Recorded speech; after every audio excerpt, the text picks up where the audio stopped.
राजनीति, आंदोलन, किसान, करप्शन, गरीबी, इन सभी मुद्दों पर आवाज उठाएगा अब तक न्यूज इंडिया। सत्ता के आगे जब भी सवाल कमजोर पड़ने लग जाए तो सवाल उठाने पड़ते हैं।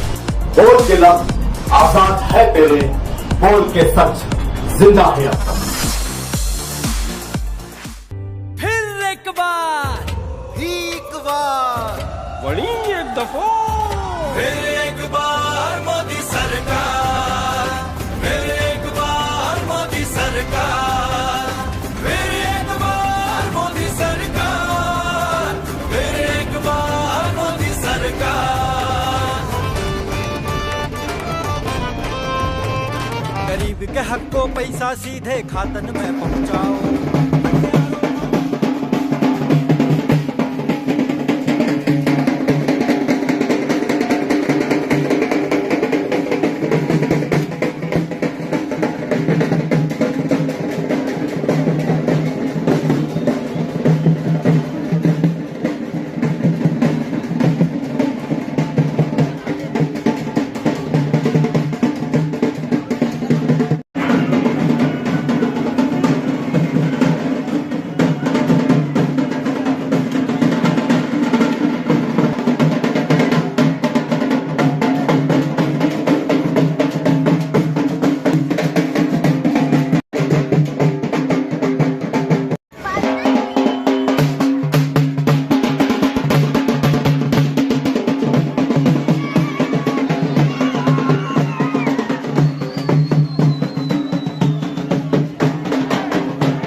घातलेल्या 2024च्या 20 मे रोजी निवडणुकी संदर्भात आज माननीय डॉक्टर सुभाषजी भामरे यांच्या प्रचारार्थ सिराजनगर प्रभाग क्रमांक 8 या ठिकाणी अशी भव्य रॅली श्री बाबा गायकवाड यांच्या नेतृत्वाने सुभाषबाबा भामरे बद्दल जर बोलायचं ठरलं तर गेल्या 10 वर्षाच्या कालखंडात या माणसाने मतदारसंघात प्रत्येक ठिकाणी भेट दिलेल्या आहेत, प्रत्येक ठिकाणी विकासाची गंगा पोहोचवलेली आहे।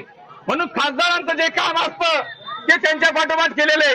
म्हणून खासदार काही नगरसेवक आणि ग्रामपंचायत सदस्य सारखे काम करू शकत नाही। 6 तालुक्याचा मतदारसंघ 24 लाख मतदान असता। म्हणून 10 वर्षाच्या कालखंडात विरोधकांना टीका करण्यासाठी कुठली पार्श्वभूमी राहिली नसल्याने विरोधक टीका काय करता ते सुभाष बाबा भामरेंनी काय केलं। अहो, मोदीजींनी जेवढ्या तुम्हाला योजना पोहोचवलेल्या आहेत त्या योजना पोहोचवल्या कोणाच्या जीवावर? जेव्हा 300चा आकडा पार होतो तेव्हा संपूर्ण योजना भारतासाठी तुम्हाला दिल्या जातात। म्हणून तुम्हाला सांगायचं तात्पर्य असेल, ज्यांनी कोणी जर विचारलं असेल की आमच्यासाठी मोदीजींनी काय केलं, मी तर या पलीकडे जाऊन सांगतो, भारतातला असा कोणता मायकाला नागरिक आहे त्यांनी दाखवून द्यावा की मी मोदींच्या योजना घेतलेल्या नाहीयेत। मोदी सरकारने धान्य देखील गोरगरिबा लाभार्थ्यांसाठी फुकट केलेले 1300 रुपयाप्रमाणे ज्येष्ठ नागरिकांचा पगार, त्या नागरिकांच्या मुलाबाळाला जेवढी काळजी नाही तेवढी केंद्राला काळजी आहे। तारीख होण्याच्या अगोदर आपल्या खात्यावर बॅलन्स पडले जातं। म्हणून सांगायचं तात्पर्य असं आहे की सुकन्या माध्यमातून अनेक लाभार्थ्यांना लाभ मिळालेला आहे। त्याच पाठोपाठ आज आपण बघितलं की शासन आपल्या दारीच्या माध्यमातून मालेगाव शहर तालुक्यात 12,000 कुटुंबांना 35 किलो धान्याचा मोफत वाटप या मोदी सरकारने केलेलं आहे। दुसरं आजपर्यंत कोणी केलेलं नाहीये। म्हणून मोदी सरकारने काय केलं याचं उत्तर शोधण्यापेक्षा आपण जाणून घ्या की समाजातल्या प्रत्येक घटकाला मोदी सरकारने आपल्या योजना दिलेल्या, आपले फायदे दिलेले आहेत। आपल्या सगळ्यांना ज्ञात आहे, येत्या 20 तारखेला आपल्याला देशाचा पंतप्रधान निवडायचा आहे। तो देशाचा पंतप्रधान कोण होणार आहे? मोदी। नरेंद्र मोदी होऊ नये म्हणून कोण प्रयत्न करते? म्हणजे उमेदवार कोण आहेत? पंतप्रधानाचे 2 उमेदवार कोण आहेत? नरेंद्र मोदी आणि राहुल गांधी। म्हणजे तुम्ही जे मत द्याल ते तर नरेंद्र मोदींना जाईल आणि जर विरोधात मत दिलं तर ते राहुल गांधीला जाईल। याच्यात इथं शरद पवारने उद्धव ठाकरे पंतप्रधान होऊ शकत नाही। शरद पवारांची आता पूर्ण हयात गेली। त्यांनी आता ते स्वप्न बी सोडून दिलं. आता मागे हातात येऊन ज्या दिवशी बारामतीचं मतदान झालं त्या दिवशी त्यांनी सांगितलं की येणाऱ्या काळामध्ये माझा उरलेला राष्ट्रवादी हा काँग्रेसमध्ये विलीन करावा लागेल. कदाचित तीच परिस्थिती उद्धव ठाकरेंची येईल.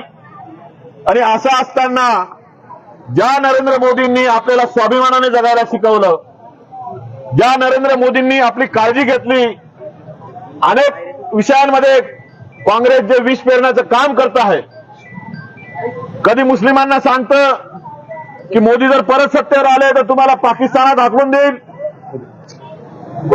दलित बांधवांमध्ये संभ्रम निर्माण केला जातो की आता 400 जागा जर निवडून आल्या तर 100%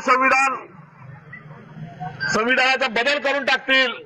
अशा पद्धतीचे अफवा आपल्यामध्ये पसरवायचं काम त्यांनी केलेलं आहे. आज आपण सगळे शहरातील आहोत म्हणून मी बाकीच्या ग्रामीण मुद्द्यांना हात घालणार नाही. मात्र कांद्याच्या प्रश्नावर सुद्धा शेतकरी कुठल्याही पद्धतीने नाराज नसताना असं चित्र उभं केलं जातं की शेतकरी नाराज आहे. परंतु शेतकऱ्यांना दरवर्षी आता प्रत्येक शेतकऱ्याला 6,000 रुपये हे पेन्शन म्हणून दिलं जातं.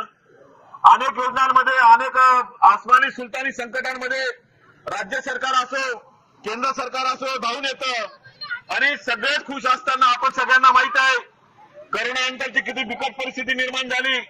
मात्र करोनामध्ये तुम्हाला जो शिधा दिला जात होता तो शिधा येणाऱ्या आणखी 5 वर्षापर्यंत तो तसाच फ्री केलेला असल्या कारणाने तुम्हाला 5 वर्ष फ्री मध्ये हे नरेंद्र मोदींच्या हातूनच, त्यांच्या योजनेतून हा शिधा तुमच्या घरापर्यंत येतो, तुमच्या मुलांच्या पोराबाळांच्या तोंडामध्ये येतो.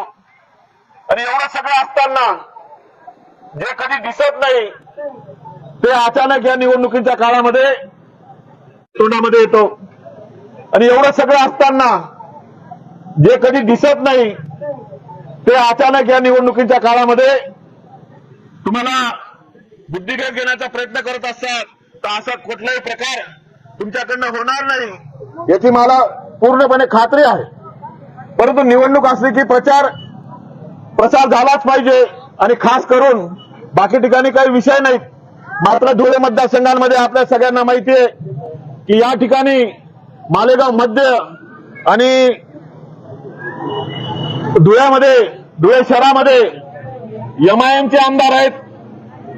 हे फक्त आपल्या चुकीमुळे हे 2 आमदार या ठिकाणी निवडून येतात. आज जर तुम्ही बघितलं, तुम्ही जागरूक नागरिक आहात, तुम्हाला सगळ्यांना माहित आहे आजकालच्या मालेगावच्या मशिदीमधून काय काम चाललेलं आहे. या मालेगावच्या मशिदीमधून नरेंद्र मोदींना हटवण्याचा, ज्याला आपण हे म्हणतो की कट कारस्थान चाललेलं आहे. या ठिकाणी घराघरात जाऊन असा प्रचार केला जातो की जेवढी लोक असतील तेवढ्याच्या तेवढ्या लोकांनी, म्हणजे 2,80,000 लोकांनी त्या दिवशी मतदान करावं. जर आपण यांच्यावर अंकुश नाही ठेवू शकलो तर कदाचित जे मयत आहेत त्यांचं सुद्धा ते मतदान करून घेतील. अरे प्रचंड लीड देण्याचा प्रयत्न ते या काँग्रेसच्या उमेदवारासाठी आणि काँग्रेसच्या उमेदवारांनी त्या ठिकाणी प्रचंड पैसा ओतण्याचं काम त्या ठिकाणी केलेलं आहे. तुम्ही आम्हाला नाही, सामान्य नागरिकांना नाही, मात्र नेत्यांना त्यांनी कामाला लावलेलं आहे. आणि असं असताना जर आपण जागरूक नाही राहिलो, आपला जाणारा प्रत्येक माणूस हा तिथं बूथवर जाऊन कमळालाच मतदान करणार आहे. पण तो काय विचार करणार आहे, जाऊ द्या मी नाही गेलो तर कुठे नरेंद्र मोदी पंतप्रधान होणार नाहीत. तुम्ही सगळे नाही गेले तरी पण नरेंद्र मोदीच पंतप्रधान होणार आहेत. परंतु जे आपण 400 पारचा जो नारा दिलेला आहे त्याच्यामध्ये 399 नाही झाले पाहिजे. 399 नाही होऊ म्हणून आपण सगळ्यांना जागरूकतेने त्या दिवशी आपण पाहिलं. आता ठीक आहे, आज वादळ निर्माण झालं त्याच्यामुळे थोडंसं वातावरण बरं, आपण या ठिकाणी बसू तरी शकतोय. नाहीतर दिवसभराचा एवढा ऊन असतं, उन्हाचा पारा 44च्या पुढे गेलेला आहे. अजून 8 दिवसावर मतदान आहे. 8 दिवसात काय वातावरण असेल आपल्याला सांगता येणार नाही. मात्र त्या दिवशी काही झालं तर आपण सगळ्यांनी एक असा निश्चय बांधला पाहिजे आणि आपल्या सर्व नातेवाईकांना, जे कोणी असतील, तरुण मित्रांना मी सांगेल की आपले जे मित्र असतील कोणी कंटाळा करू नका. त्या दिवशी सगळ्यांनी देशासाठी, कारण भारतीय जनता पार्टी असा एकमेव पक्ष आहे की जो फक्त देश, देव आणि धर्मासाठी काम करतो. आपल्या सगळ्यांना माहिती आहे छत्रपतींचा इतिहास हा 350-400 वर्षापूर्वीचा आहे आणि बाबरी मशीदचा इतिहास हा 550 वर्षापूर्वीचा आहे. म्हणजे शिवाजी महाराज जन्माला आले त्या आधीच आपली राम जन्मभूमीचा विध्वंस झालेला होता. त्या ठिकाणी बाबरी मशीद उभारली गेलेली होती. मात्र छत्रपतींच्या काळात सुद्धा आपल्याला जे काम राहून गेलेलं होतं, जे करता आलं नाही, ते आज नरेंद्रजी मोदींनी करून दाखवलेलं आहे. मी बाकीचे तुमच्या काय काय योजना आहे त्याच्यावर जाणार नाही, पण आपला ज्याला आपण स्वर्ग म्हणतो असा काश्मीर आपल्यापासून तोडण्याचं जे कारस्थान होत होतं, ते कारस्थान 370 कलम हटवून त्या ठिकाणी ते कारस्थान या ठिकाणी मोदीजींनी त्याचा निपटारा केलेला आहे. मग आपण मत कोणाला द्यायचं? ज्यांनी देशाचं सार्वभौमत्व टिकवण्याचा प्रयत्न केला, संविधानाचं रक्षण केलं, प्रभू श्रीरामांचं मंदिर अयोध्येमध्ये या ठिकाणी त्यांचे बालक राम प्रभू रामचंद्राची त्या ठिकाणी स्थापना करून दिली. मग आणखी आपल्याला काय हवं? बाकीच्या गोष्टी दैनंदिन जीवनातलं सगळं तर आपल्याला मिळतच आहे.